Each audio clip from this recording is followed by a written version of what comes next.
حضرت عمر فاروق رضی اللہ تعالیٰ عنہ خادم سے کہنے لگے بوڑھی سے پوچھو. تو پوچھا اماں السلام علیکم. وعلیکم السلام. اماں کیا بات ہے؟ تو اماں کہنے لگی جاؤ دوڑو، تمہیں کیوں بتاؤں، دیہات کی سیدھی سادی بی بی، جاؤ بھاگ جاؤ. کہا نہیں اماں مہربانی کرو اندر تو آنے دو. بڑی منت کے بعد اماں مانی. عمر فاروق عام آدمی نہیں جس سے دنیا کامتی ہے. حضرت عمر اندر گئے. اماں کیوں پریشان ہو؟ تو اماں کہنے لگی تمہیں کیوں بتاؤں، میرا اپنا دکھ ہے. چل اماں بتا دے، تیری مہربانی. اماں کہنے لگی میں ایک بیوہ ہوں، بے اولاد ہوں، کوئی میرا سہارا نہیں. مجھے عمر فاروق سے بڑی شکایت ہے. میرے اوپر 25 دینار کا قرضہ چڑھ گیا ہے اور 3 دن ہو گئے میں نے روٹی نہیں کھائی، اور عمر نے میری خبر نہیں لی. حضرت عمر کو پتہ چل گیا لوارث ہے، اس کا کوئی 2 4 10 ہزار ووٹ کوئی نہیں. یہ کوئی میکے سے 6 مربے نہیں لے کے آئی، ایک اکیلی تنے تنہا. اور بھائی جب اللہ کا خوف ہوتا ہے تو پھر انسان ان غریبوں کو بھی مناتا ہے. پھر ریڑھی والے کی بھی اہمیت بڑھ جاتی ہے، پھر رکشے والے کی قدر بھی بڑھ جاتی ہے. حضرت عمر فاروق رضی اللہ تعالیٰ عنہ کہنے لگے اماں عمر سے شکوہ ہے؟ کہاں؟ جناب عمر کہتے ہیں میں نے ایک جملہ کہا تو اماں نے تو مجھے لاجواب کر دیا. میں نے کہا اماں عمر کو کیا پتا کہ تو بھوکی ہے اور مقروض ہے، اسے کیا خبر؟ تو اماں کہنے لگی کیا کہا تم نے؟ عمر کو خبر نہیں، اسے پتا نہیں؟ تو عمر سے کہو نا چھوڑ دے حکومت، اس کے حوالے کرے جو خبر رکھ سکتا ہے. کیوں بیٹھا ہے پھر؟ ہمارے حکمران کہتے ہیں ابھی میں صدمے میں ہوں، نکلوں گا تو بات کروں گا. نہ ادھر ادھر کی تو بات کر، یہ بتا کہ قافلہ کیوں لٹا. مجھے رہزنوں سے غرض نہیں، تیری رہبری کا سوال ہے. ہاں تجھے جواب دینا پڑے گا. حضرت سیدنا عمر فاروق رضی اللہ تعالیٰ عنہ سے اماں کہنے لگی نہیں خبر رکھ سکتا تو حکومت کیوں کرتا ہے، چھوڑتا کیوں نہیں؟ تو حضرت عمر کہتے ہیں میں کانپنے لگا. دوڑے گئے جناب عمر. میں نے کہا اس اماں کا 6000 ووٹ نہیں کہ اس کی قدر کی جائے. یہ اماں کوئی بہت آکسفورڈ یونیورسٹی کی ڈگری ہولڈر نہیں کہ اس کی بات مانی جائے. ایک لاوارث اور بیوہ بی بی. عمر دوڑے گئے، گھر سے اناج کا تھیلا کندھے پہ رکھا، 25 دینار بھی لیے، پکا پکایا کھانا بھی لیا. خادم کہنے لگا حضور مجھے دے دے میں اٹھا لیتا ہوں. تو حضرت عمر فرمانے لگے چل وعدہ کر قیامت کے دن بھی میرا بوجھ اٹھائے گا. کہنے لگا جی نہیں وہاں نہیں اٹھا سکتا. فرمایا پھر آج بھی نہ اٹھا، مجھے ہی اٹھانے دے، یہ میرا بوجھ ہے تو مجھے ہی. اماں کے سامنے 25 دینار بھی رکھے. پھر اماں کو حضرت فاروق اعظم نے 2 مہینے کا راشن بھی دیا، پھر پکا پکایا کھانا بھی دیا. معمولی آدمی کی بات نہیں کر رہا، 24 لاکھ مربع میل کا حکمران. حضرت عمر مدینے میں بیٹھ کے کبھی للکار دیں تو کیسر و کسرا کی ٹانگیں کانپیں. جناب عمر فاروق رضی اللہ کھانا کھلا کے اماں چارپائی پہ تھی تو عمر نیچے بیٹھ گئے. کہنے لگے اماں چل عمر کو معاف کر دے، چل چل جانے دے، کوئی حرج نہیں، بیچارے کو پتہ نہیں چلا. تو اماں کہنے لگی تو نے پھر عمر کا ذکر چھیڑ دیا. بیٹے میرے گھاؤ بڑے گہرے ہیں، میرے زخم بڑے سخت ہیں، کلیجہ پھٹے تو تجھے دکھاؤں کتنی تکلیف میں ہوں. میں تو پکا ہوا پھل ہوں، کسی وقت بھی دنیا سے چلی جاؤں گی. میں نے عمر کو معاف نہیں کرنا. جب میں قبر میں جاؤں گی نا، نبی کریم علیہ السلام آئیں گے تو میں عمر کی شکایت کروں گی. میں کہوں گی حضور اس سے پوچھئے یا رسول اللہ بیوہ اور بوڑھی کا خیال ہی نہیں کیا. تو آپ کے غلام کہتے ہیں میں نے عمر کو کبھی اتنا روتے نہیں دیکھا جتنا آج روئے. کہنے لگے اماں عمر کو میں جانتا ہوں وہ کمزور ہے، یہ شکایت نہ لگانا، وہ کمزور ہے، مقابلہ نہیں کر سکے گا، یہ شکایت نہ لگانا، چل معاف کر دے. تو اماں کہنے لگی اچھا تو مجھے کچھ اچھا لگتا ہے، جا تیری خاطر عمر کو معاف کیا، تو پیارا لگا ہے، جا معاف کیا، تیری خاطر معاف کیا، تیری خاطر عمر کو معاف کیا. حضرت عمر فاروق کہنے لگے مجھے لکھ کے دو. کون اتنے جتن کرتا ہے؟ کون؟ کسی سے کہنا جا اپنی اماں کو منا لے تو کہتے ہیں نہیں نہیں میری غلطی کوئی نہیں تو مناؤں کس بات پہ، ہمیں تو 20 دلیلیں آتی ہیں. جا ابا کے پیر پکڑ لے. پتہ ہے نبی پاک علیہ السلام نے فرمایا جس کا باپ راضی ہوگا اسی کا اللہ راضی ہوگا، اور جس کا باپ ناراض ہوگا وہ سارا دن وظیفے پڑھے اس کا اللہ راضی. یہ ابو داؤد شریف کی حدیث ہے. نا جی بڑی مہربانی پیسے نہ لائیے گا. اب بات سنیں، وہ بھی میں سمیٹنے کی طرف آ رہا ہوں، ختم کر رہا ہوں، آپ میری بات پہ توجہ رکھیں. عزیز بھائی، نبی کریم صلی اللہ تعالی علیہ وسلم نے جو اپنے غلاموں کی تربیت کی تو حضرت عمر فاروق کہنے لگے لکھ کے دو، لکھ لکھ دو. تو اماں کہنے لگی آپ لکھیں میں سائن کر دیتی ہوں. آپ لکھ دیں میں سائن کرتی ہوں. حضرت عمر نے لکھا فلاں بنت فلاں کو عمر سے شکایت تھی. پھر انہوں نے عمر کو معاف کر دیا. اماں سائن کرنے ہی لگی تھی کہ مولا علی شیر خدا آ گئے. حضرت عبداللہ ابن مسعود آ گئے. اوہو عمر یہاں بیٹھے ہوئے ہو, میں سارے مدینے میں تلاش کر رہا تھا, یہاں بیٹھے ہو, وہ کچھ لوگ ملنے آئے, نکلو. اماں نے سنا کہ یہ عمر تھے تو اماں اٹھ کے کھڑی ہو گئی. آئے ہائے عمر تھے, آپ عمر تھے. تو جناب عمر کہنے لگے اماں تو نے جو کہا ٹھیک کہا, لیکن اپنے وعدے پہ قائم رہا, یہ ذرا سائن کر دے. اماں نے سائن کیے تو حضرت عمر فاروق فرمانے لگے علی آ گئے ہو تو بطور گواہ تم بھی دستخط کر دو. عبداللہ ابن مسعود تم بھی بطور گواہ جب سائن ہوئے تو جناب عمر نے رکا لپیٹا اور مولا علی شیر خدا سے فرمانے لگے علی یہ رکھ لو, مجھے لگتا ہے میں تم سے پہلے دنیا سے جاؤں گا, اور جب میں پردہ کر جاؤں نا تو یہ رکا میرے کفن میں رکھ دینا. اگر حضور علیہ السلام نے پوچھا نا میری امت کے ساتھ کیا سلوک کر کے آئے ہو, تو رکا نکال کے کہوں گا یا رسول اللہ ایک بوڑھی ناراض تھی میں اسے بھی راضی کر کے آیا. حضور یہ میں راضی.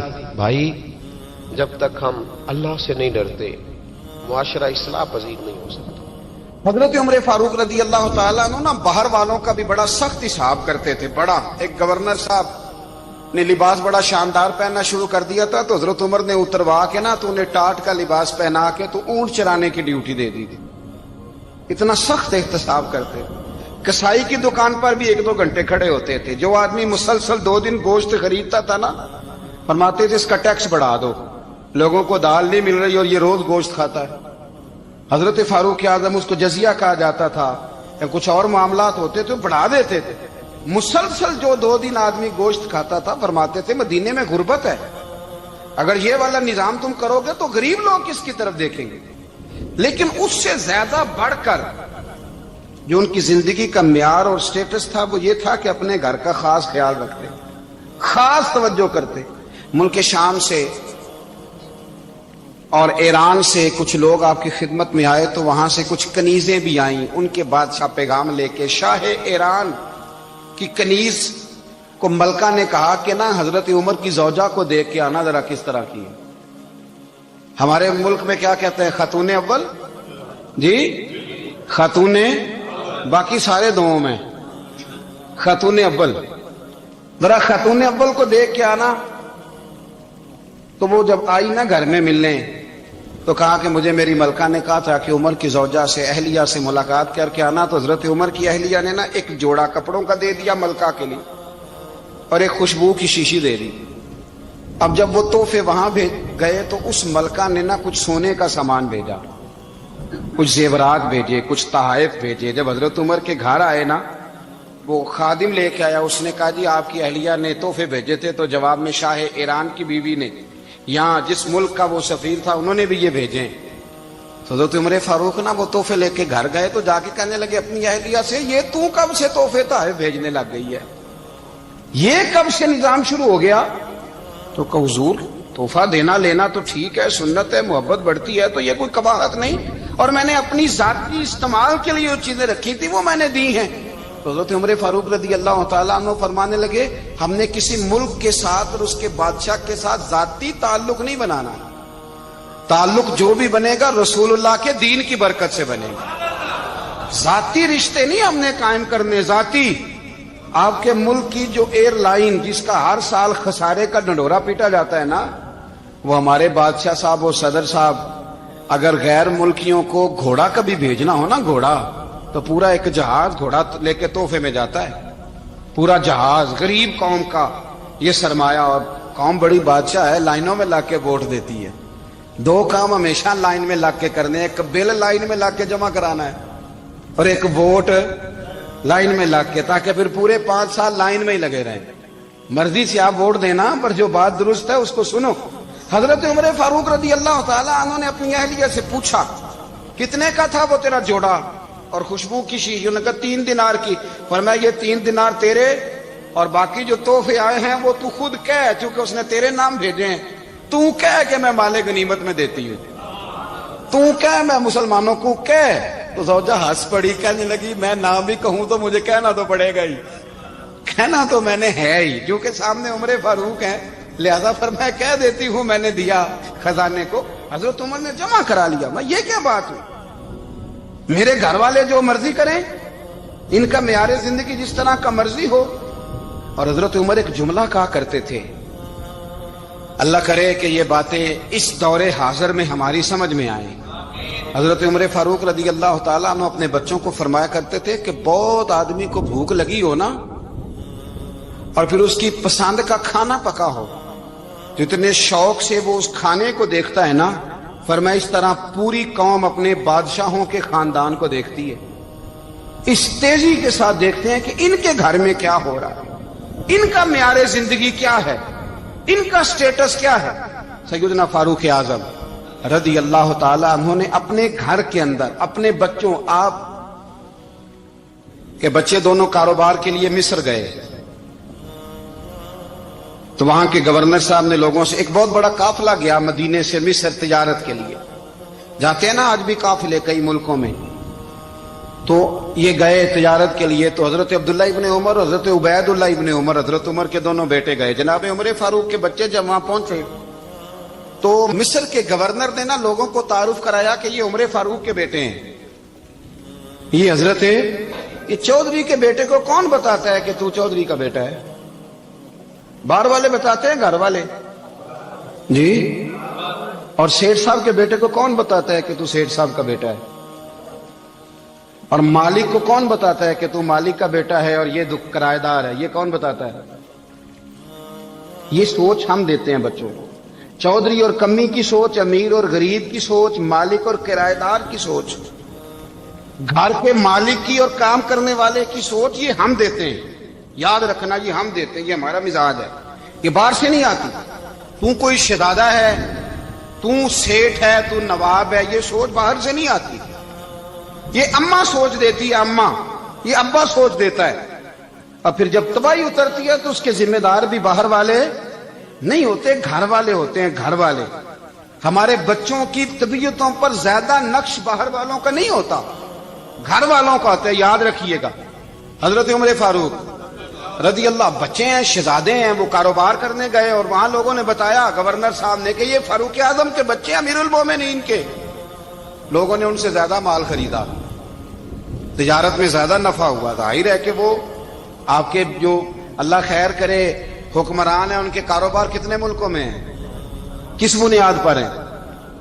وہ صرف اس بنیاد پر کہ وہ حکمران رہے، ان کے لیے آسان تھا بڑے لوگوں سے تعلقات بنانا۔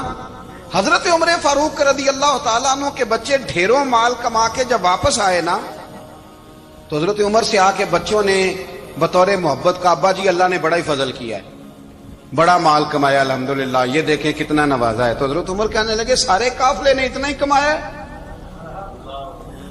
سارے قافلے نے اتنا ہی کمایا ہے؟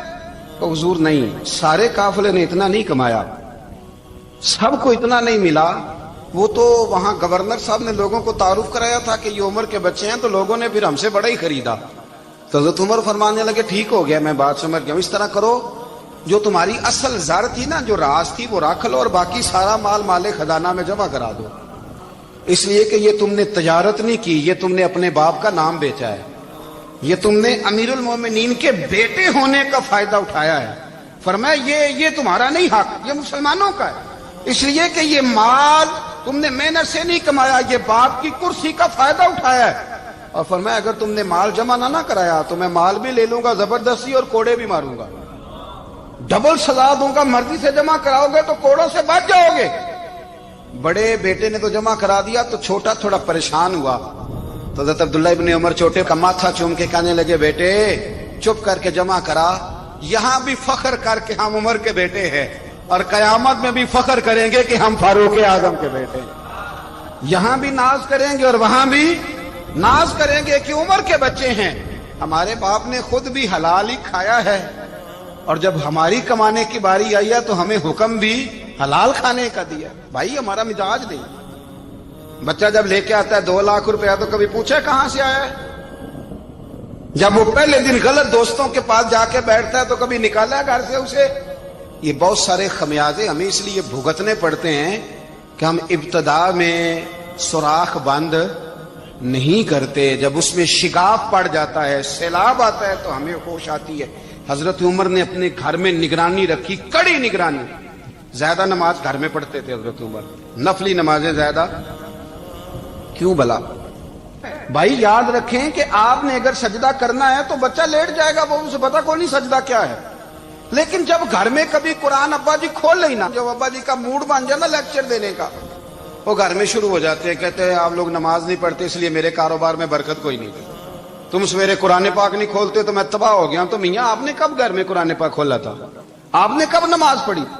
آپ نے کب گھر کے اندر اللہ رسول کا ذکر کیا تھا؟ آپ نے کب حدیث چھیڑی؟ آپ نے بھی تو گھر کے اندر جب بھی آپ آئے ہیں تو آپ نے وہی کچھ کیا جو دنیا دار کرتے ہیں. آپ بھی تو اپنا موبائل لے کے الگ کونے میں بیٹھ گئے. آپ نے بھی تو کہا ہے کہ اب تمہارے چینل ختم, اب میری مرضی والا چلے گا. تو جو آپ نے کیا ہے بچے بھی وہی کام کریں گے. آپ نے بھی گپ شپ لگائی ہے تو وہ بھی لگا رہے ہیں. یہ سمجھ لیں, جو کام آپ کریں گے آپ اپنے بچوں کی سیرت میں اس کا جلوہ دیکھ لیں گے. بڑی پکی سی بات ہے کہ آپ کو بچے کی عادتیں دیکھ کے سمجھ آ جائے گی کہ میں بھی یہی کرتا تھا اور یہ بھی. حضرت عمر فاروق رضی اللہ تعالیٰ عنہ وصال فرما گئے, تو آپ کے وصال کے بعد حضرت عثمان غنی رضی اللہ تعالیٰ عنہ نے آپ کی ایک بیوہ سے نکاح کیا, حضرت عمر کی ایک بیوہ سے. جب وہ آپ کے نکاح میں آئی تو کہنے لگی حضرت عثمان غنی سے کہ حضور نہ تو میں خوبصورت ہوں اور نہ میں جوان ہوں, نہ آپ کی کوئی خدمت کر سکتی ہوں, میرے ساتھ نکاح کرنا سمجھ میں نہیں آیا. کیا شاندار جواب دیا حضرت عثمان غنی نے, کیا خوبصورت جواب دیا. فرمانے لگے میں نے اس لیے نکاح نہیں کیا کہ مجھے تمہارے حسن سے دلچسپی تھی یا تمہاری خدمت کی ضرورت تھی, میں نے تو اس لیے نکاح کیا ہے کہ مجھے بتاؤ عمر فاروق گھر کے اندر اپنے رب کی عبادت کس طرح کرتے تھے, وہ قرآن پاک کس طرح پڑھتے تھے, وہ رویا کیسے کرتے تھے, استغفار کا طریقہ کیا, کس وقت کس انداز میں وہ اپنے رب کو یاد کرتے تھے. اس لیے کہ عمر کئی دفعہ گھر سے آتا تھا تو میں اس کے چہرے پر نور دیکھا کرتا تھا, میں روشنی دیکھتا تھا, ایک معیار دیکھتا تھا. نکاح اس لیے کیا ہے کہ مجھے عمر کی جو گھر کے اندر کی عبادت ہے اس سے آگاہ کرو, تاکہ عثمان غنی بھی چاہتے ہیں اس طرح کے عمل کرو جس طرح کے عمر فاروق کر کے گئے. بھائی جب تک ہم اپنے گھر میں وہ توجہ نہیں دیں گے, وہ مزاج دیکھیں نا, ہمارے گھروں میں جب نقشہ پاس ہوتا ہے تو ٹی وی لان بھی اس میں ہوتا ہے, ڈرائنگ روم بھی ہوتا ہے, نماز کی جگہ بھی ہوتی ہے نقشے میں. صحابہ جب گھر بناتے تھے تو ایک مسجد بیت کا نقشہ پاس کرتے تھے, ذہن میں رکھتے تھے کہ یہ کونا نماز کے لیے, وہاں جوتے لے کے کوئی نہیں جائے گا, وہاں نماز پڑھی جاتی تھی, عورتیں وہاں اعتکاف کرتی. ٹی وی لان تو آ گیا ہے اور گھر کے اندر ٹی وی رکھنے کے لیے تو ایک کمرہ الگ سے بنا دیا گیا ہے, اور اب جو نئے نقشے پاس ہو رہے ہیں اس کے اندر گھروں کے اندر جگہ بنائی گئی ہے جہاں کمپیوٹر رکھے جائیں, اور بچوں کے لیے وائرنگ ہوگی نیچے تاکہ انہیں کوئی مشکل درپیش نہ ہو. یہ ساری چیزیں ہم نے نہانے کے لیے گھروں کے اندر اتنے بڑے واش روم بنائے ہیں کہ لگتا یہ ہے کہ سوائے نہانے کے اور کام ہی نہیں کوئی گھر میں ہوگا. ہر چیز آ گئی, پر اللہ کرے کوئی تفسیر بھی ٹیبل پہ پڑی نظر آئے, کوئی حدیث کی کتاب بھی ٹیبل پہ پڑی نظر آئے. اللہ کرے کہ جس طرح ابا لطیفہ سن کے آتا ہے تو جب تک سنا نہ لے اسے ہضم نہیں ہوتا. اللہ کرے کہ وہ جمعے میں بیان سن کے جائے تو اس کا بھی دل کرے میں اپنے بچوں کو سناؤں. وہ نبی پاک کی کوئی حدیث کہیں سے سنے تو گھر جا کے سنائے. جب تک یہ معیار نہیں بنتا آپ کیسے توقع کرتے ہیں کہ گھر کے اندر اللہ کی رحمتیں نازل ہوں گی؟ آپ یہ کیسے توقع کرتے ہیں کہ گھر کے اندر وہ معیار اور وہ مزاج بنے گا؟ حضرت عمر فاروق نے ذاتی زندگی پر جو توجہ دی, گھر والوں کے معیار پر جو توجہ دی حضرت عمر فاروق رضی اللہ تعالیٰ عنہ نے, وہ بھی بڑی دیدنی ہے. حضرت ابو موسیٰ اشعری کو نا آپ نے وزیر خزانہ بنایا, وزیر خزانہ. تو حضرت ابو موسیٰ اشعری کہتے ہیں کہ حضرت عمر کو شے خزانے میں رہنے تو دیتے نہیں تھے. تو ایک دن میں صفائی کر رہا تھا اس کمرے کی جس میں خزانہ رہتا تھا. ہمارے تو ملک میں جو جاتا ہے وہ صفائی کر کے ہی جاتا ہے, اللہ خیر کرے. اور خیر معیار بدلتا ہے. جو پچھلی حکومت ہوتی ہے وہ قرضہ اٹھاتی ہے, وہ باہر سے جاتی ہے تو قرضہ لے کے آتی, اور جو نہیں آتی ہے وہ کہتی ہے ہمیں پیکج مل گیا ہے. وہ قرضہ نہیں اٹھاتے, ان کو کیا ملتا ہے؟ یعنی پچھلی نے قرضہ لیا تھا اور ہم نے, واہ جی واہ کیا خوبصورت انداز ہے. اس کا نام بدل کے نا, انہوں نے قرضہ لیا تھا اور ہم نے, میں کہا بڑے شاندار سیانے بندے ہو گئی. اور اللہ تعالیٰ خیر فرمائے ہمارے جو بڑے شاندار قسم کے دوست ہیں نا، شاندار، جن کا ادب سے نام لیتے ہیں، وہ عرب کے بادشاہ ہیں. ہم تو عرب خالی کہتے بھی نہیں، عرب شریف کہتے ہیں، عرب شریف. انہوں نے پتہ کیا کیا ہے؟ انہوں نے اس طرح کیا ہے کہ جو کشمیریوں کا قاتل تھا نا، اس کے گلے میں میڈل ڈال دیا. یہی کام وہ کرتے رہتے. انہوں نے پہلے انہیں بلا کے مندر بھی بنوائے تھے. ہمیں کوئی شکوہ نہیں، ان کی زمین ہے، اللہ تعالیٰ توفیق عطا کرنے والا ہے. پر خیال یہ تھا کہ چلو کشمیریوں کے زخم پر نمک نہ چھڑکتے، 2 مہینے انتظار کر لیتے، کچھ حالات سنور جاتے، کچھ تھوڑا انتظار. ہیں ہمارے دوست، ہمارے وزیر اعظم صاحب جب جاتے ہیں تو وہ پھولوں کا ہار ڈالتے ہیں ہمارے دوست. لیکن انہیں وہ حدیث یاد نہیں کہ نبی پاک علیہ السلام نے فرمایا جب میرے مومن کو تکلیف ہوتی ہے تو مجھے بھی گنبد خضرا میں تکلیف ہوتی ہے. انہیں نہ کشمیریوں کا خون یاد نہیں آیا، انہیں برہان وانی کی کٹی ہوئی لاش یاد نہیں آئی، انہیں 30,000 بیوہ عورتیں یاد نہیں آئی. 30,000 بیوہ عورتیں جن کے سہاگ اجڑ گئے، اور انہیں 1.25 لاکھ یتیم بچہ یاد نہیں آیا جو یتیمی کی زندگی گزار رہا ہے. اور اس کے باوجود بہت بڑے ذمہ دار ہے وہ. مجھے پڑھ لینے دو آج احمد فراز کا شعر.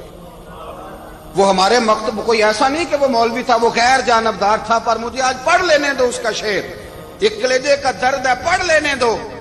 اس نے کہا تھا کہ پڑھتا ہوں تو کہتی ہے یہ خالق کی کتاب ہے، مثل یہودی یہ سعودی بھی عذاب. اس قوم کے بارے میں کیا لکھوں فراز، کعبے کی کمائی سے جو پیتے ہیں شراب. کعبے کی کمائی سے جو پیتے ہیں شراب، اس قوم کے بارے میں کیا لکھوں فراز. کہ کعبے کی کمائی سے جو پیتے ہیں شراب. میں خیال نہیں آیا تمہارا صرف دین یہ ہے کہ قبریں گرا دو، مزارات گرا دو، فقط یہ دین ہے؟ کوئی نبی پاک کے روزے کی طرف منہ کرے تو اسے مشرک کہو، یہ دین ہے؟ اس کا نام مذہب رکھا ہے تم نے. مذہب تو اس کا نام ہے کہ جو رسول اللہ کا نام لینے والا ہے وہ ہمارا یار ہے، اور جو نبی پاک کا نام لینے والا نہیں، ہمارا اس سے کوئی تعلق ہے. یہ دین ہے. حضرت عمر فاروق کی سیرت سنا رہا ہوں، حضرت عمر کی. حضرت ابو موسیٰ اشعری نے ایک عیسائی کو منشی رکھا تھا، اکاؤنٹ آفیسر حضرت ابو موسیٰ اشعری نے. تو حضرت عمر فاروق بول پڑے، کہنے لگے تمہیں مسلمان کوئی نہیں ملا تھا؟ کلمہ گو نہیں تمہیں نظر آئے؟ کشمیریوں کی لاشیں نظر نہیں آتی؟ ان کا خون بہ رہا ہے، تباہی اتر رہی ہے، اور تم قاتل کو گولڈ میڈل پہنا رہے ہو. اور یاد رکھنا، جب مسلمانوں کی بچیاں روندی جاتی ہوں نا تو پھر اسلام امن کا درس نہیں دیتا، پھر اسلام جہاد کی بات کرتا ہے. پھر اسلام جہاد کی بات کرتا ہے، جہاد کی. وہ قومیں غیرت مند نہیں ہوتی کہ جن کے گھروں میں آگ لگی ہو اور وہ غیروں کو ہار پہناتی پھرے. اللہ کا کچھ خوف کرو. زندگی مختصر ہے. دبئی میں کتنے رہے اور کتنے چلے گئے. خدا را کچھ خدا تم سے اچھے تو وہ نیو یارک کے رائٹر ہیں جو کم از کم اپنے کالموں میں کشمیر کی بات کرتے ہیں. تم سے اچھا برطانیہ کا وہ شخص ہے جو کم از کم BBC لندن پہ رپورٹ جاری کرتا ہے تو کہتا ہے کشمیر پہ ظلم ہو رہا ہے. تم سے تو وہ اچھے رہ گئے. تم نے بات کرنا تو دور کی بات، تم نے دشمنوں کے گلے میں ہار پہنانے شروع کر دیے. کل جب پوچھیں گے بلا کے تم کو اپنے سامنے، کیا جواب جرم دو گے تم خدا کے سامنے؟ بڑی تکلیف ہوئی، بڑی تکلیف ہوئی.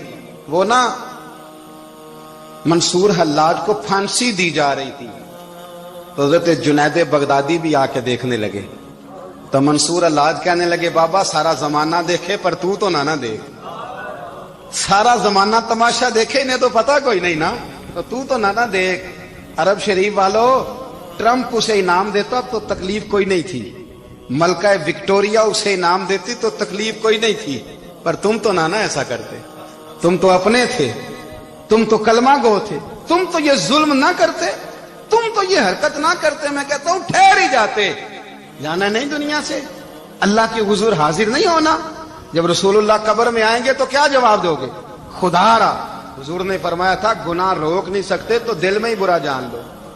ذالک اضعف الایمان، یہ کمزور ایمان ہے. کم از کم اتنی حد تک تو آ جاؤ، دشمن سے گلے تو نہ ملو. خدا را سمجھے ہمارا پہلا تعارف یہ ہے کہ ہم رسول اللہ کے غلام ہیں. اقبال نے کہا تھا وطن کا بت نہ بنانا، وطن کو بت نہ بنانا. اقبال کہنے لگے ان تازہ خداؤں میں بڑا سب سے وطن ہے، جو پیرہن اس کا ہے وہ مذہب کا کفن ہے. اس لیے کہ بازو تیرا توحید کی قوت سے کمی ہے. اسلام تیرا دیس ہے, اسلام تیرا دیس ہے. کیونکہ تو مصطفی ہے, تو نبی پاک والا ہے, مصطفیٰ والا. اسلام تیرا دیس ہے, تو مصطفی ہے. امریکہ میں جو مسلمان رہتا ہے ہمارا بھائی ہے, اور پاکستان میں جو مرزائی رہتا ہے اس سے ہمارا کوئی تعلق نہیں ہے. حضرت عثمان غنی نے اپنے چچا کے بیٹے سے کہا تھا کہ تو کلمہ نہیں پڑھتا تو تیرا میرا رشتہ کوئی نہیں. بلال حبش سے آیا ہے پر میرے نبی کا غلام ہے تو سگے بھائیوں سے بھی آگے ہے. ہزاروں قومیں وجود میں آئیں دہر میں خشک و تر کے رشتے سے, پر ہم نے بنیاد دوستی رکھی یاد خیر البشر کے رشتے سے. اپنی ملت پر قیاس اقوام مغرب سے نہ کر, خاص ہے ترکیب میں قوم رسول ہاشم. کچھ خیال کرے, پہلا تعارف دین ہے, اگر دین نہیں تو پھر کسی وطن کی کوئی ضرورت. اس لیے کہ پاکستان کا تصور اقبال نے پیش کیا نا, تو اقبال کہنے لگے ان تازہ خداؤں میں بڑا سب سے وطن ہے جس کو تم بت بنا کے پوجتے ہو. ہمارا وطن تو ہمیں جان سے زیادہ پیارا ہے, پر پہلے پاکستان نہیں, پہلے اسلام. پہلے اسلام تیرا دیس ہے, تو مصطفی ہے. تو آمدام برسر مطلب حضرت عمر فاروق رضی اللہ تعالی عنہ. حضرت سیدنا ابو موسیٰ اشعری کہتے ہیں کہ میں نے نا صفائی کی, مال غنیمت کی میں نے صفائی کی, تو 1 دینار مجھے نا کہیں پڑا ہوا مل گیا. تو فرماتے ہمیں اجازت ہوتی تھی کہ 1 دینار ہم اپنی مرضی سے کہیں خرچ کر. تو حضرت عمر کے بیٹا گزر رہا تھا, تو حضرت ابو موسیٰ اشعری کہتے ہیں میں نے صفائی کی تو 1 دینار نکلا, تو میں نے وہ 1 دینار نا حضرت عمر کے بیٹے کو دے دیا. میں نے کہا لو بیٹا اپنے چچا کی طرف سے تحفہ. تو گھر جا کے انہوں نے حضرت عمر کو بتایا کہ چچا نے پیسے دیے ہیں, چھوٹے بچے تھے. حضرت عمر نے حضرت ابو موسیٰ اشعری کو بلا لیا اور بلا کے فرمانے لگے میں تو تمہیں اپنا دوست جانتا تھا اور تو نے میری اولاد کو ہی دنیا دار بنانا شروع کر دیا, میرے بچوں کو ہی تم نے دنیا دار پیسوں پہ لگانا شروع کر دیا, میں تو تمہیں یار سمجھتا تھا. فرمایا تمہیں چاہیے تھا میرے بیٹے کو نصیحت کرتے کہ بیٹا پیسوں سے رب راضی نہیں ہوتا, اس کی رضا والے کام کیے جائیں تو رب راضی ہوتا ہے. اور فرمایا تمہیں کوئی اور گھر نہیں ملا تھا تباہ کرنے کے لیے, میرا ہی گھر ملا تھا, اٹھاؤ اپنا دینار اور خبردار آج کے بعد میرے بچوں کے ساتھ یہ والی نیکی نہ کرنا. اور ہمارا کیا سٹیٹس ہے, دوستی ہے یہ اس سے جو تحفے زیادہ دے, جو بچوں کو خراب کرنے میں مدد زیادہ کرے اس کے ساتھ گرانا. حضرت عمر نے گھر پہ اور سب سے بڑھ کر اپنی ذات پہ توجہ کی. حضرت ابو مالک رضی اللہ تعالیٰ عنہ کہتے ہیں میں عمر کے پیچھے پیچھے ایک باغ میں گیا, اکثر اس باغ میں جایا کرتے تھے, اور عمر جا کے نا تو درخت کے نیچے بیٹھ گئے اور فرمانے لگے او امیر المومنین اللہ سے ڈر جا, ورنہ جس رب نے حکومت دی ہے وہ عذاب بھی بڑا دے گا, ڈر جا رب سے. کبھی ساری زندگی حضرت عمر نے اپنا کوئی تعارف نہیں کرایا, کبھی نہیں. ایک بندے نے آپ کے سامنے تعریف کر دی آپ کی تو فرمانے لگے تو خود بھی ہلاک ہوا اور مجھے بھی ہلاک کر دیا, کیا ضرورت پڑی ہے میری تعریفیں کرنے کی, اتنی دیر میری تعریف میں لگائی, اللہ کا ذکر کرتا رب تجھے ثواب دیتا, حضور پہ درود پڑھتا تو رب تیرے اوپر رحمتیں نازل کرتا. کس چکر میں ہے؟ آج جتنا اچھی کوئی خوشامد کرے اتنی اچھی وزارت ملتی ہے, جتنی اچھی اس کو جو ہے وہ چاپلوسی کرنی آیا درجہ بھی اسے اتنا ہی اچھا ملتا ہے. حضرت عمر فاروق رضی اللہ تعالیٰ عنہ آپ کے بیٹے کہتے ہیں, صاحب فتوح شام نے لکھا ہے, آپ کے صاحبزادے کہتے ہیں میں نکلا تو میرے ابا جی نا اپنی پشت پر مشکیزہ رکھ کے کنویں سے پانی بھر کے آ رہے, میں دوڑ کے آگے گیا, میں نے کہا ابا جی مجھے دے دے. فرمانے لگے بیٹا تیرا کیا خیال ہے, کوئی اور نہیں تھا مشکیزہ بھر کے لانے کے لیے, تیرا کیا خیال ہے؟ کہا ابا جی بڑے لوگ تھے پر آپ کیوں اٹھا رہے ہیں؟ فرمانے لگے نفس نا ذرا میرا بڑا ہو گیا تھا, اسے ذرا ذلیل کر رہا ہوں, ذرا اپنا محاسبہ کر رہا ہوں, یہ مجھے کہہ رہا تھا تو بڑی چیز ہے, تو میں نا ابھی مشکیزہ گھر رکھ کے آؤں گا, پھر تیری ماں نے مجھے کہا ہے کہ گھر میں لکڑیاں کوئی نہیں جلانے کے لیے, پھر میں جنگل سے لکڑیاں کاٹ کے لاؤں گا. اب میں امیر المومنین بن کے نا تو میرا نفس تھوڑا بڑا ہو گیا. اب یقین کریں ہمارا ہاضمہ خراب ہو جاتا ہے جب تک ہمارا تعارف صحیح نہ ہو, ہمارا تعارف ٹھیک نہ ہو, میں یہ ہوتا ہوں میں وہ ہوتا ہوں, چھوڑ مٹی دیں تے مٹی رہنا ہی, مٹی دیں تے مٹی دیں تے مٹی رہنا ہی, ایویں کادی بلے بلے اج مٹی دے اتے بندیا تے کل مٹی دے تھلے, مٹی دیں تے مٹی رہنا ہی, کادی بلے. مجھے پوچھ لو, مجھے جان لو, میرا نام لے لو, میں بھی آیا ہوں, میں بھی ہوتا ہوں, میرا بھی یہ تذکرہ ہے، میں بدکار پرانا خادم، کسے در ملی نہ ٹوئی، اے تے واصف یار نے نظر جو کی تھی تے واصف واصف ہی ہوئی۔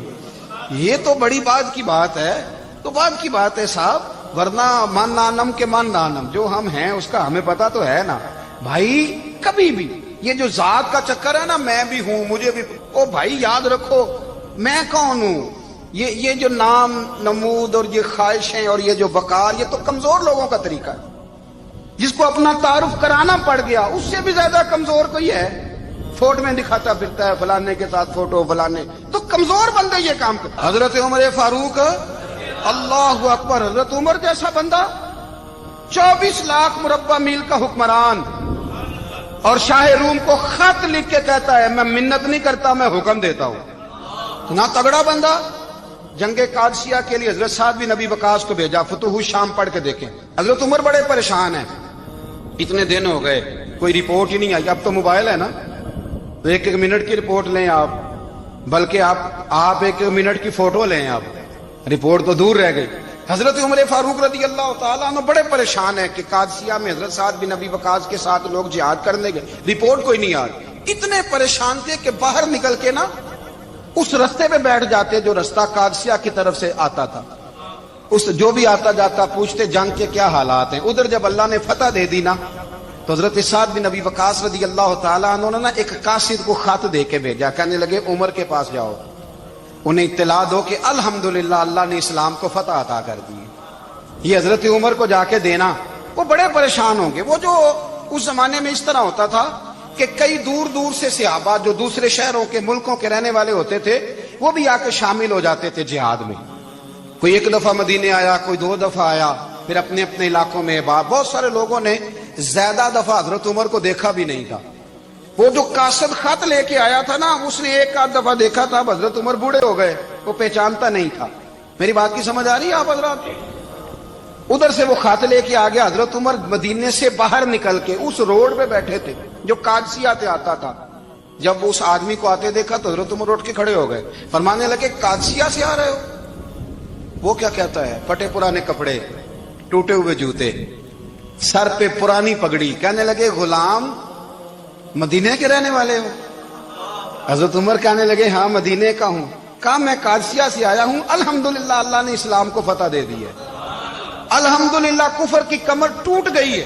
اس نے یہ بات کر کے تو گھوڑے کو ایڑی لگائی، گھوڑا دوڑنے لگا مدینے کے، حضرت عمر بھی ساتھ ساتھ دوڑ رہے ہیں۔ فرمانے لگے اچھا بتاؤ خالد بن ولید کا کیا حال ہے؟ تھوڑا آگے جا کے فرمانے لگے اسامہ بن زید کیسے ہے؟ وہ کہتے ہیں ٹھیک ہے۔ پھر اس نے اور گھوڑا، عمر ساتھ ساتھ دوڑ رہے ہیں، ساتھ ساتھ 24 لاکھ مربع میل کا حکمران، ایک جوتا پیر سے نکل گیا، عمر دوڑ رہے ہیں۔ آگے جا کے پوچھتے ہیں سعد بن ابی وقاص کا کیا حال ہے؟ کہ حضور وہ بھی ٹھیک ہے۔ کتنے لوگ میرے شہید ہو گئے مسلمانوں میں سے؟ کہنے لگا صحیح گنتی کا نہیں پتا، یہ لفظ ادا ہوتے ہوتے مدینے کی سرحد آ گئی۔ لوگوں نے عمر کو گھوڑے کے ساتھ دوڑتے دیکھا تو کہا امیر المومنین کیوں دوڑ رہے ہیں؟ وہ غلام چھلانگ لگا کے نیچے آیا، قدموں میں بیٹھ گیا، کہنے لگا حضور آپ نے بتایا ہی نہیں آپ امیر المومنین ہیں۔ آپ فرمانے لگے کیا بتاتا؟ میں تو اونٹ چلانے والے کا پتر ہوں، کیا بتاتا؟ وہ عمر ہوں جس نے اپنے گناہوں کا حساب دینا ہے، کیا بتاتا؟ جو سعد بن ابی وقاص کو جہاد پہ بھیج کے خود بزدلوں کی طرح گھر میں بیٹھا ہے، کیا بتاتا؟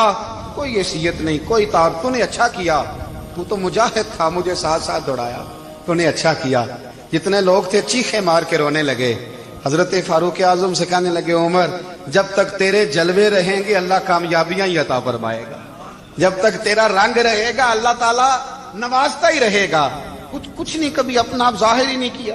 بہت بڑے تھے، بہت بڑے تھے حضرت عمر، بڑے تھے، لیکن ساری زندگی اپنے محاذ۔ حضرت ابو رافع غلام تھے، قرآن پاک بڑا سونا پڑھتے تھے۔ حضرت عمر جب بھی انہیں ملتے کہتے ابو رافع تو عمر سے اچھا ہے، قرآن بڑا شاندار پڑھتا ہے۔ تو وہ کہتے حضور اگر میں قرآن صحیح پڑھتا ہوں تو آپ کو قرآن کی تشریح زیادہ صحیح آتی، آپ بھی تو مجھ سے افضل ہیں۔ تو آپ فرماتے نہیں پھر بھی تو مجھ سے افضل ہے۔ کیوں؟ اس لیے کہ تو اپنے غلام اپنے آقا کی نوکری بھی ٹھیک کرتا ہے اور رب کی عبادت بھی ٹھیک کرتا ہے، اور مجھے خالص صرف عبادت کرنی ہوتی ہے وہ بھی ٹھیک نہیں کر پاتا۔ ساری زندگی اپنا محاسبہ، ساری زندگی اپنے گریبان میں دیکھا، ساری زندگی اپنے آپ کو پرکھا، اپنے آپ کو ٹٹولا، 62 سال عمر بیت گئی۔ حضرت حذیفہ بن یمان ایک صحابی تھے، میرے نبی کریم علیہ السلام نہ ان سے راز کی باتیں کرتے تھے۔ ہر بندے کا ہاضمہ ٹھیک نہیں ہوتا، سب سے راز کی بات نہیں کرنی چاہیے۔ حضرت حذیفہ بن یمان کہتے ہیں حضور راز کی باتیں بتاتے ہیں۔ مدینہ منورہ میں جو منافقین تھے ان کی لسٹ بھی نبی پاک نے حضرت حذیفہ بن یمان کو دی تھی۔ جب کوئی مشکوک آدمی مر جاتا نا تو صحابہ کہتے ہیں ہم دیکھتے اگر حضرت حذیفہ نے جنازہ پڑھا تو ہم بھی جنازہ پڑھ لیتے۔ نبی پاک نے بھی کچھ جنازے نہیں پڑھے، ترمذی میں ہے، فرمایا عثمان سے جو بغض رکھے اس کا جنازہ نہیں پڑھیں گے۔ حضرت حذیفہ بن یمان اگر جنازہ پڑھتے تو لوگ پڑھتے، وہ نہ پڑھتے تو لوگ جنازہ نہ پڑھتے۔ حضرت حذیفہ بن یمان کہتے ہیں جناب عمر فاروق کی خلافت کے آخری ایام تھے، کچھ دنوں کے بعد وہ شہید ہو گئے۔ فرماتے آدھی رات کا وقت تھا، میں گھر میں سویا تھا بڑا بے فکر، اچانک میرے دروازے پہ دستک ہوئی، میں گھبرا کے اٹھا، اتنی رات کو کون آیا؟ کہتے ہیں قربان جاؤں، دروازے پہ گیا تو امیر المومنین فاروق اعظم دروازے پہ۔ میں نے کہا عمر کوئی حکم تھا تو مجھے بلا لیتے۔ کہنے لگے میں نا امیر بن کے نہیں آیا، تیرا ویر بن کے آیا ہوں۔ امیر المومنین کی حیثیت سے سرکاری کام سے بلاتا تو وہاں بلاتا، مجھے ایک ذاتی کام پڑ گیا۔ کہتے میں نے عمر کو گھر کی اندر بلا کے چارپائی پہ بٹھایا، میں نے کہا حضور میں غریب آدمی ہوں، میں کیا آپ کے کام آ سکتا ہوں؟ تو کہتے ہیں انہوں نے نا مجھے ساتھ بٹھا لیا، پھر میرا ہاتھ پکڑ لیا، کہنے لگے تو عمر کو جانتا ہے؟ عمر جھوٹ نہیں بولتا۔ تو جانتا ہے؟ تو عمر وعدوں کا پکا ہے۔ کہا حضور جانتا ہوں۔ کہا میں اس وقت آیا ہوں جب دیکھ بھی کوئی نہیں رہا۔ حضرت حذیفہ بن یمان کہتا ہوں پریشان ہو گیا، حضور پہلیاں نہ بجھوائے، مہربانی کر بتائیں کدھر آئے ہیں؟ حضرت عمر فاروق فرمانے لگے 62 سال کا ہو گیا ہوں، 63واں چل رہا ہے، داڑھی سفید ہو گئی ہے، الپک گیا، اٹھ فریدا ستیا، داڑھی آ گئی پور، اگا نیڑے آ گئی، پیچھا رہ گئی دور، اب قبر اشر کا معاملہ صاف نظر آنے لگا ہے۔ کہا حضور مجھ سے کیا چاہتے ہیں؟ حضرت عمر رو پڑے، کہنے لگے آج میں عشاء کے بعد نکلا ہوں تو نبی پاک کے صحابہ مجھے نیک کہہ رہے تھے، پھر میں نے بچوں کی ماں سے اور بچوں سے بھی پوچھا ہے، وہ بھی مجھ سے راضی ہیں، پر حذیفہ تیرے ساتھ نبی پاک راز کی باتیں کرتے تھے، سچ بتا کہیں عمر کا نام منافقوں میں شامل تو نہیں؟ سچ بتا ان منافقین میں تو شامل نہیں، کہیں اوپر اوپر سے تو نہیں سارا کچھ؟ حضرت حذیفہ بن یمان کہتے ہیں میں باپ کے مرنے پہ اتنا نہیں رویا جتنا عمر کے سوال پہ رویا۔ میں قدموں میں بیٹھ گیا، میں نے کہا نہیں عمر یہ تو میں نے نہیں سنا، لیکن یہ میں نے نبی پاک سے ضرور سنا ہے کہ میرے بعد اگر کوئی نبی ہوتا تو عمر ابن خطاب ہوتا۔ یہ میں نے اپنے کانوں سے سنا ہے کہ عمر جس گلی سے گزرے شیطان رستہ بدل جاتا ہے۔ یہ میں نے اپنے کانوں سے سنا ہے کہ 950 سال حضرت جبریل جناب عمر کی شان بیان کرے تو پھر بھی بیان نہیں ہو سکتا۔ یہ میں نے ضرور سنا۔ دوستو ساری زندگی حضرت عمر نے اگر دوسروں کا محاسبہ کیا تو اپنا اور اپنے بچوں کا بھی کڑا خیال رکھا، اپنی ذات پر بڑی توجہ دی۔ جو لوگ اپنا بھول جاتے نا، ہمیں اپنی صحت کا بڑا خیال ہے لیکن اپنی روحانی زندگی کا کوئی خیال نہیں ہے، قلبی زندگی کا کوئی تصور نہیں ہے۔ آپ یقین کریں موٹا آدمی کمزور ہونے کے لیے جدوجہد کر رہا ہے، کمزور طاقتور ہونے کے لیے، لیکن جس کو کتنے دن بیت گئے اللہ رسول کی یاد میں رویا ہی نہیں، کتنے دن بیت گئے نہ سننے کو دل ہی نہیں چاہا، جسے مہینوں بیت گئے اور قرآن پاک کی طرف نظر ہی نہیں گئی، وہ فکر مند ہی نہیں۔ زندگی زندہ دلی کا نام ہے، مردہ دل کیا خاک جیا کرتے ہیں؟ بھائی حضرت عمر کی زندگی دور حاضر میں ہمیں یہ سبق دیتی ہے کہ کڑی نگرانی رکھو اپنے پودوں کی، کڑا خیال رکھو اپنے ذاتی باغ کا، اور یہ جو تمہارے دل کی دنیا ہے یہ تمہاری روح کی زندگی ہے، اس کا محاسبہ کرتے رہو۔ نبی کریم علیہ السلام نے فرمایا اپنا حساب خود کر لو قبل اس کے کہ تمہارا حساب کیا جائے۔ اپنا حساب بولیے، اپنا حساب۔ ہم ساری دنیا کا حساب کرتے پھرتے ہیں، کوئی کہاں سے کماتا ہے کہاں کھاتا ہے، پر اپنا حساب حضور نے فرمایا حساب کر لو قبل اس سے کہ تمہارا حساب۔ مولا علی فرماتے ہیں نماز پڑھ لو قبل اس کے کہ تمہاری نماز پڑھی جائے، نماز پڑھ لو قبل اس کے کہ تمہاری۔ اپنا محاسبہ کریں. تھوڑا سا نا اوپر دائیں بائیں دیکھنے کی بجائے تھوڑی سی گردن جھکا کے نا. درویش کہتے ہیں برے بندے نو میں لبن ٹریا تے جگ تے ملیا نہ کوئی, اپنے اندر چاتی پائی تے میں تھوں برا نہ کوئی. تھوڑی سی اپنی طرف توجہ دیں. ہم نا بے چین وقت گزار رہے ہیں, بے قرار ہیں, بے سکون ہیں. سبب یہ ہے کہ ہم نے نا اپنا حساب کرنا چھوڑ